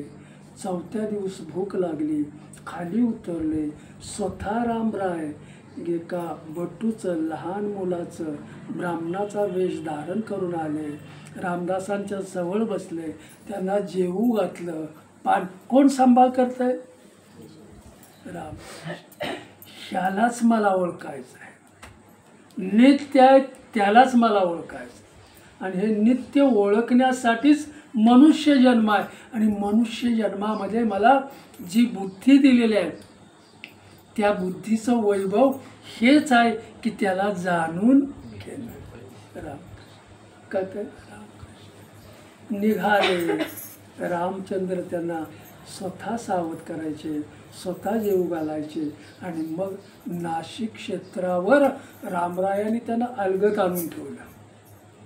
मग नाशिक क्षेत्र म्हटलं गजबजलेलं आहे, इथं तुला राहता येणार नाही, तुला शांत म्हणून त्याच्या नाशिकच्या बाजूला एक टाकळी म्हणून गाव होतं, एक निसर्गरम्य आहे.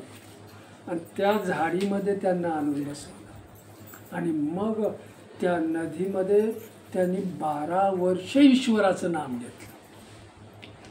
3.5 कोटी जप केला नदीमध्ये. मग 12 वाजेपर्यंत तो जप करायचा. 12 वाजले की पंचवटीकडे जायचं, लोकांच्याकडं अन्न मागायचं.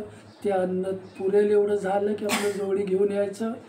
ती त्या पंचवटीत गंगेमध्ये पाण्यामध्ये बुडवायची, स्वच्छ करायची, ईश्वराला नैवेद्य दाखवायचं आणि मग आपण खायचं. रामकृष्ण. ईश्वराला नैवेद्य न दाखवता जे आपण जेवण करतो ते जेवण आपल्याला जनावरासारखं आपण खातो. नैवेद्य दाखवला की तो प्रसाद बनला आणि तो प्रसाद ग्रहण करण्याचं काम आपण करायचं आहे. कळतंय ना मला? काय माझ्यासमोर ताट भरून आलेलं आहे, पण ते ईश्वराला मी समर्पण न करता जर खाल्लं तर पशु पक्षी जनावर ते असंच करतात. म्हणून त्यांना तेवढंच ठेवलेलं आहे. रामकृष्ण. तो प्रसाद मग तशी त्यांनी 12 वर्ष तिथं काढली. आणि मग रामरायांची आज्ञा झाली की तुला आता कृष्ण काठावर जायचं आहे. तुझा जन्म कशासाठी आहे? जगाचा उद्धार करण्यात. चला कृष्ण काठावर तुम्हाला गेलं पाहिजे. रामकृष्ण. टाकळीमधलं थोडं म्हटले माझी काय म्हणतात भक्ती राहिल्या, ती संपवली की मी इकडं जातो. त्यावेळेला हनुमान तिथं प्रगट झाले. हनुमानाने सांगितलं, म्हटले रामाची आज्ञा तुला पाळलीच पाहिजे. राम जा म्हणतात ना, कुठली भक्ती अपुरी राहिली तुझी? रामकृष्ण. काय म्हणतात त्याला? मारुती आणि रामदास एकच अंश पण भिन्न रूपात आता आलेला. दोघात संवाद चाललेला आहे. रामांची आज्ञा प्रमाण आहे, पण म्हटलं माझी थोडी भक्ती राहिलेली आहे ती पूर्ण झाली की मी इकडं जा. हनुमान म्हणतात तसं नाही, आज्ञा झाली की लगेच निघायचं. बरं म्हटलं आपण दोघंच बोलूया. त्यावेळेला रामदास म्हणतात, ज्या वेळेला तू सीता मातेला भेटायला अशोकवनात गेलास आणि सूक्ष्म रूप धारण करून, काय म्हणतात, पांढरी फुलं येतात ते झाड, रामकृष्ण, त्या झाडावर म्हटलं तू सूक्ष्म रूप होऊन बसलास. हनुमंताला सांगितलं. रामदास आणि दोघांमध्ये हनुमंतामध्ये चर्चा चाललेली आहे. त्यावेळेला ती फुलं कसली होती तर मारुती म्हटलं ती फुलं लाल होती. रामदासांना विचारलं ती फुलं कसली होती, रामदास म्हटले ती फुलं पांढरी होती. मग हनुमंत म्हणतात तू गेला होतास का मी गेलो होतो? मी बघितलेली आहे, मी त्या झाडावर थांबलेलो आहे. पांढरी फुलं कुठली ते झाड? हा, पारिजातक नाही, सांगतो. असं काडीवाणीच असते पण हा हा असं काय काळीसारखं हनुमान तिथं वगैरे. ते म्हटले पांढरी फुलं होती की, म्हटलं मी बघितले प्रत्यक्ष लहान. मग म्हटलं निवाडा करून ये. म्हटले चला आपण दोघं पण जाऊ सूक्ष्म रूपाने लगेच. तर त्यावेळेला रामदास म्हटलं नाही, मला रामाची भक्ती माझी आहे, ती अधुरी आहे माझी, ती करू. मग म्हटलं मी जातो आणि ती फुलं रामाच्या सेवेला मी लगेच घेऊन येतो. बरं म्हटलं जातो. आणि मग तिथं गेल्यावर त्यांनी बघितलं तर फुलं पांढरीच आहे. हनुमंतांनी बघितलं पांढरीच फुलं. ती पांढरी फुलं बघत असताना बिभीषण तिथं आले आणि बिभीषणाला बिभीषणाने दर्शन घेतलं. मारुतीला म्हटलं इकडं कसं काय? तर म्हटलं अशा आश्रमची चर्चा. मग बिभीषणाला विचारलं, म्हटलं ही वेलीवरची फुलं पहिल्यापासूनच पांढरी आहेत का त्यावेळेला लाल होती ना आता पांढरी झाली? बिभीषण म्हणतात नाही, पहिल्यापासूनच हे असं आहे. मग म्हटलं मला लाल कसं दिसलं? रामकृष्ण पांढरी फुलं घेऊन आले रामदासांच्या जवळ आणि मग रामदासांना कबूल केलं की माझं चुकीचं आहे. पण म्हटलं मला लाल कशी दिसली? मग रामदास महाराज मारुतीला समजावून सांगतायत, तू ज्यावेळेला तिथं अशोकवन, तू क्रोधायमान झालेला होतास, डोळे लाल झालेले होते आणि मग सगळा निसर्ग तुला लालच दिसत होता, पांढरी फुलं तुला सहल. मग तू म्हटले पांढरी फुलं हे कसं सांगितलंस? तुला कसं कळलं? शंकराला जी फुलं व्हायची असतात ती रंगीत फुलं कोणीही वाहत नाही, पांढरीच फुलं वाहतात. आणि म्हणून त्या अशोकवनामध्ये पांढरीच फुलं असतील याची मला जाणीव झाली आणि म्हणून मी पांढरी बोललो. म्हणून माणसाला ओळखताना त्याच्या गुण कुठले आहेत त्याच्याकडे हे ओळखता आले पाहिजे आपल्याला. त्याच्याकडे गुण कुठला आहे, निष्ठा कुठली आहे, त्याचा भाव कुठला आहे, मग परमार्थाच्या मार्गावर योग्य कळते ना मला. रामकृष्ण हरे रामकृष्ण. हिथं माझा आणि परका भावच नाही. म्हणून तुकाराम महाराज म्हणतात मज जातीचे मज भेटू काय. मग माझ्या जातीतला कोण? धर्म हा तुम्ही आम्ही केलेला आहे. ईश्वराचं नाम घेतो तो माझा. तुझा भाव असेल पण तो नाम घेत नसेल तर रामकृष्ण. टाकळी गावात राहिले आणि टाकळी गावामध्ये एक कुलकर्णी म्हणून राहत होते. ते कुलकर्णी अतिशय प्रेमळ व्यक्ती, सगळ्यांना सावरून नेणारी, सगळ्यावर प्रेम करणारी, सद्भावानं वागणारी, रामाचा भक्त असा. आणि मग तो सगळ्यांनाच गावात आवडायचा. एक दिवस काळानं त्याच्यावर झडप घातली आणि काळ त्याला घेऊन गेला. जरा थोडक्यात आलं लक्षात नाही. रामदास महाराजांना नेमकं काय करायचं तीच परिस्थिती बरोबर राम निर्माण करतात. तुला नेमकं काय करायचं आहे? रामकृष्ण. आणि मग कुलकर्ण्यांच्या पोटी संतानच नव्हतं कुठलं.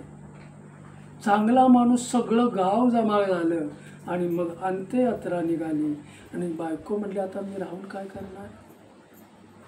सतीची वस्त्र अंगावर घातली आणि सती जायला निघाली ब्राह्मणावर. मी राहून काय करणार. ते स्मशानभूमीमध्ये आले. स्मशानभूमी हा तुमचा आमचा शेवटचा काय म्हणतात त्याला ठिकाण. आपल्या सर्वांचं स्मशानभूमी हे शेवटचं ठिकाण आहे, बरोबर.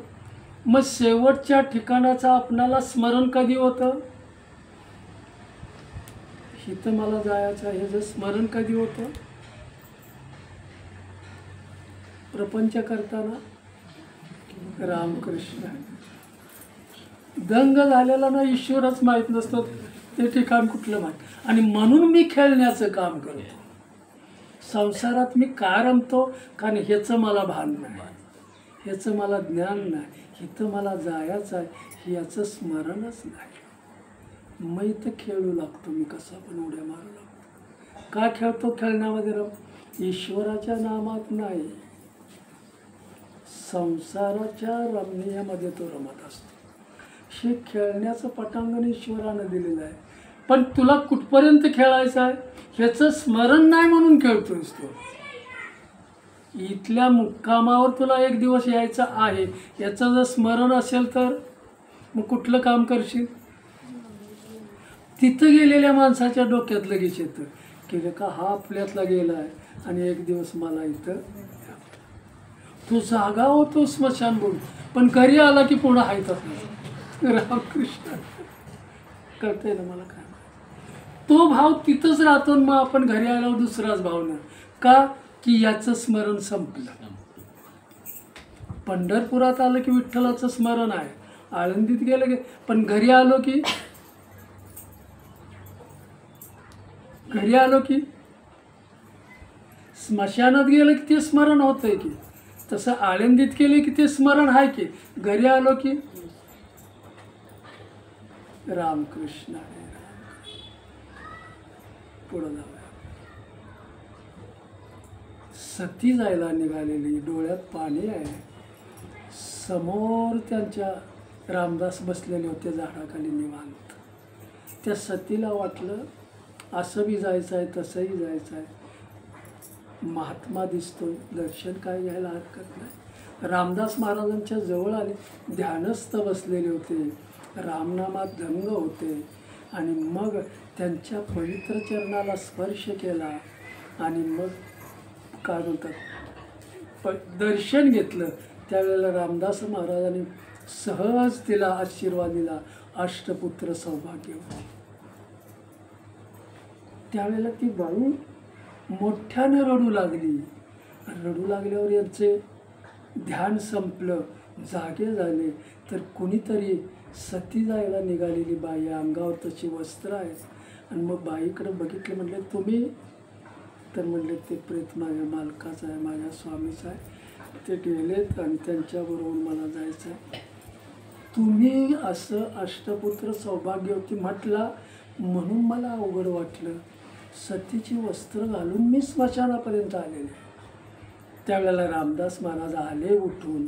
प्रेताला त्यांनी सोडाय सांगितलं. प्रेत मोकळं केलं. आपल्या कमंडलूमध्ये हात घातला. रामाचं स्मरण केलं. मी बोललेलो नाही. मगाचा भाव तुमचा. मी निमित्त आहे, मी बोललेलो नाही. तुम्ही बोललेला आहे माझ्याकडून. तुम्ही आता हे खरं करायचं. रामाला साकडं घातलं आणि रामाचं स्मरण करून त्याच्यात मुखामध्ये ते जल सोडलं, अंगावर सुची पडलं आणि तो कुलकर्णी जांभया देऊन जागा झाला. रामकृष्ण. सामर्थ्य आहे चळवळीचे. त्या योग्यतेला मी पोचलो पाहिजे तर माऊली मला माझं म्हणते. ती योग्यताच माझी नसेल तर माऊली तुला कसं म्हणणार. तुझा मन सगळे म्हणतात देव माझा आहे, पण देव म्हणतोय का तू माझा आहेस. रामकृष्ण.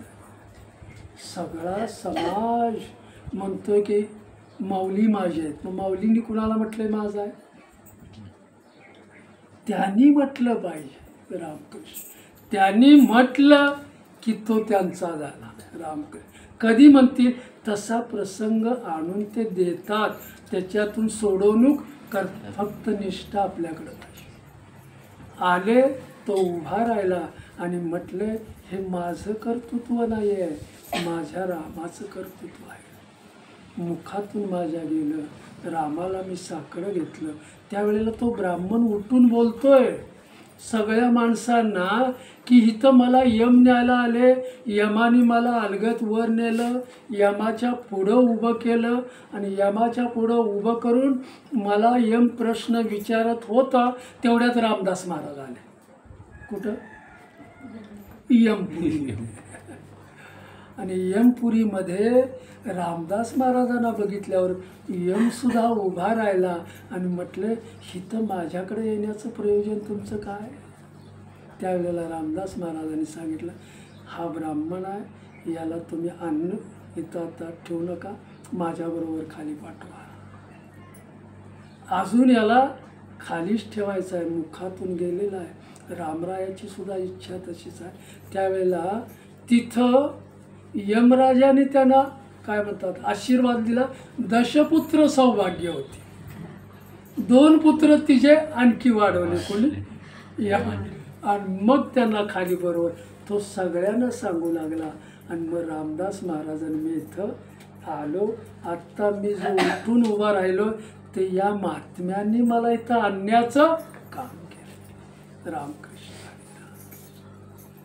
देवपूजा करताना, देवाचं नाम घेताना, व्रत करताना, उपवास करताना माझ्या अंतःकरणामध्ये कोणता भाव असला पाहिजे? रामकृष्ण. कुठला भाव असला पाहिजे? मी ज्या देवाचा उपास करतो ते आराध्य दैवत तरी त्याचं मला नित्य स्मरण पाहिजे. त्याचं स्मरण असेल तरच तो उपवास आपल्याला व्यवस्थित. रामकृष्ण. योग याग विधी येणे नोये सिद्धी, वायाची उपाधी हे दंभ वाढवणारे आहेत. मगाशी म्हटलं हे दंभ न वाढवता म्हणजे मी निमित्त आहे हे आपल्याला कळलं पाहिजे. रामकृष्ण. माझ्याकडून कोणतरी बोलवून घेत आहे, माझं इथं काही नाही. रामकृष्ण. बोलवून घेणारा तुकाराम महाराज सुद्धा म्हणतात साळुंकी मंजुळ गातसे गाणी, बोलविता धनी वेगळाची. ती स्वतः गात नाही, तिला कुणी शिकवलंय, पण तिच्याकडून बोलवून घेणारा कुणीतरी आहे. तसं माझ्याकडून बोलवून घेणारा कुणीतरी म्हणून मी बोलतोय. रामकृष्ण. बुद्धीचे वैभव अन्य नाही तुझे, एका केशी राजे केशवराजे सकळ सिद्धी. बुद्धी सद्बुद्धी झाली. सद्बुद्धी होणं म्हणजेच बुद्धीमध्ये विवेक निर्माण होतं. विवेक निर्माण झाला की बुद्धी जागृत होते. आणि बुद्धी जागृत झाली की तिला कळतं की हे सत्य आहे, हे असत्य आहे, हे नित्य आहे, हे अनित्य आहे, हे सार आहे, हे असार आहे. ह्याचा निर्णय बुद्धी करते. आणि मग तुला कुठं जायचं आहे तिकडे जा. कुठला निर्णय मान्य आहे? नित्य आहे, माऊलींच्याकडे आलं पाहिजे. अनित्य तुला बरं वाटतं, इकडं जा. पण माझा कौल काय आहे? नित्याकडे. हे सत्य मी तुला कळवून दिलं. आणि म्हणून सत्य ज्या बुद्धीला कळलं, विवेक तिच्याकडे निर्माण झाला, सद्बुद्धी निर्माण झाली की ईश्वराचं गोड नाम ती गावं लागते. त्या नामामध्ये ती डुंबते. ज्ञानदेवी रम्य रमले समाधान. समाधान आम्हाला कुठं आहे? देवाच्या नामातच आहे, देवाच्या संगतीतच आहे. कृष्ण. समाजामध्ये लय गुतायचं नाही. देव आणि मी, माऊली आणि मी जिकडं जाईल तिकडं, जेथे जातो तेथे तू माझा सांगते. चालविशी हाती समर्पण मी तुला केलेलं आहे. मला कुठं यायचं आहे? तिकडं. माझ्या ह्यानं मी जाणार नाही. रामकृष्ण हरी राम. तुकाराम महाराज कुठे मिळतील? तुकाराम महाराज कुठे भेटतील आपल्याला? तुकाराम महाराज जिथं नामस्मरण चालू आहे तिथं, जिथं भजन चालू आहे तिथं. त्यांना शोधायचं झालं तर कुठल्या ठिकाणावर? इतर यात्रेत भेटतील? रामकृष्ण. त्यांचा मूळ भाव काय आहे तो आपल्याला समजला की आपण तिथं शोधायला जातो. रामकृष्ण. नदी मुळाचा उगम कुठं आहे? नदीचा समुद्र. या जीवाचा मुख्य उगम कुठून आहे? देवापासूनच आहे. मग तिकडंच मला जायचं असेल, तेवढ्यासाठी माऊलीने आपल्याला हरिपाठ दिलाय. नित्य काय आहे, अनित्य काय आहे हे ज्याला कळलं तो संसारात लय गुंतणार नाही. राम असला तरी नसल्यासारखं. तुकाराम महाराज संसारात दिसायचे पण असायचे नाही. कळतंय ना? पाण्यात नाव असते पण नावेत पाणी नसतं. नावेत पाणी आलं की नाव बुडून जाते. तसं संसारात आम्ही असतो. त्या संसारात जोपर्यंत नाम आहे यात तोपर्यंत तरतो, पण संसार ह्यात आला की आम्ही बी बुडून जातो. रामकृष्ण हे राम. पुन्हा माऊली आपल्याला समजावून सांगतायत, अज्ञान तुमचं घालवलं पाहिजे. अज्ञान कसं जाईल आपलं? सत्संगात यावं लागेल. सत्संग याचा अर्थ जिथं सत्य कळतंय तो संघ, सत्याचा संघ, संतांचा संघ, ईश्वर नामाचा संघ.